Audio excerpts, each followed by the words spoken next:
Adonai Elohim, Zochenina, Zochenina, na na na na na na, Achapaham Bazé. C'est de Shimshon.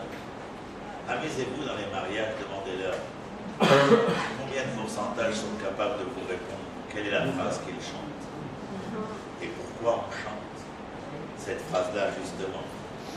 Vayomer Hashem Elohim, éternel Dieu, Zachrenina, souviens-toi de moi, s'il te plaît.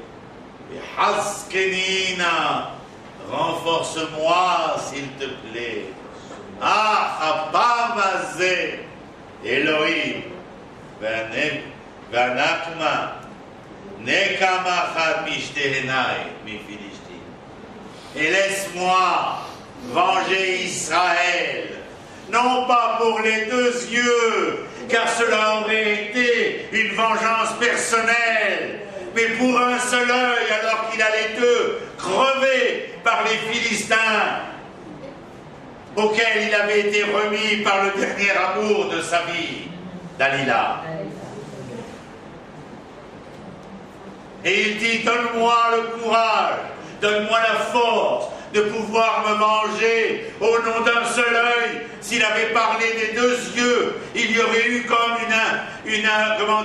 une réflexion personnelle dans ce domaine-là. Point, que nenni, mon ami. C'est la vengeance pour relever le défi de l'honneur d'Israël et sanctifier le nom d'Israël.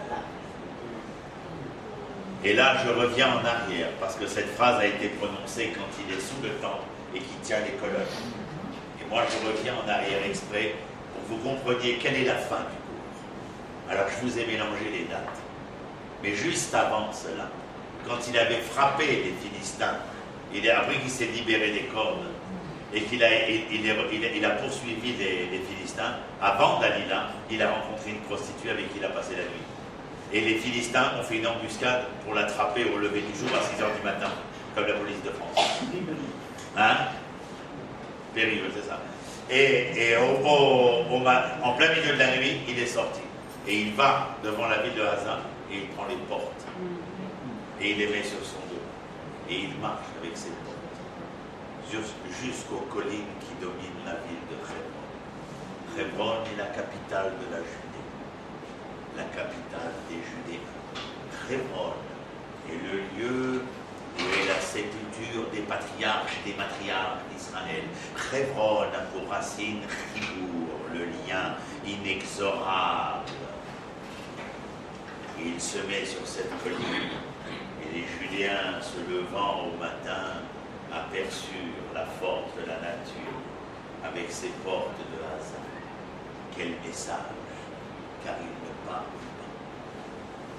Le message le plus simple, le pshat, c'est que vous voyez, si un homme peut défaire les portes de la ville, une tribu aurait d'autant plus pu le faire. Mais je vais vous dire comment il est possible de pouvoir prendre les portes de Haza et de les ramener à Hébron, ville ancestrale.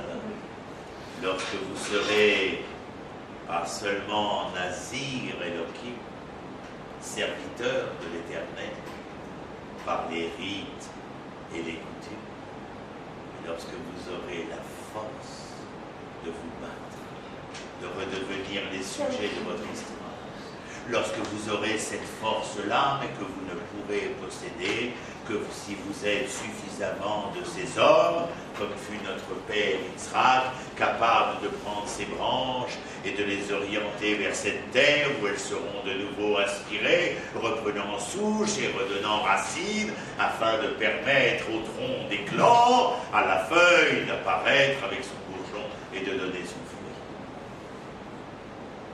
Oui, lorsque vous serez suffisamment liés, Mechoubarim, El Hébron, El Achibou, à l'essence des choses. C'est lorsque vous aviez perdu les leçons de votre passé que vous aviez perdu tout avenir. Mais vous pouvez encore aujourd'hui redevenir Vous pouvez encore aujourd'hui prendre les portes de Hazan, mais il faudrait pour cela que vous soyez capable d'entendre l'appel de Hébron. À Hébron, il y a des patriarches et des matriarches, desquels même le premier roi d'Israël n'acceptera de prendre le sceptre de sa royauté qu'après 7 ans et demi qu'il siégera dans la ville de Hébron afin de pouvoir s'abreuver, s'imbiber, se nourrir et s'emplir des leçons de ses pères et de ses mères pour pouvoir devenir le roi et le maître des enfants en devenir de cet Israël. Quelle leçon! Et c'est parce que nous savons que nous sommes. Bonne soirée.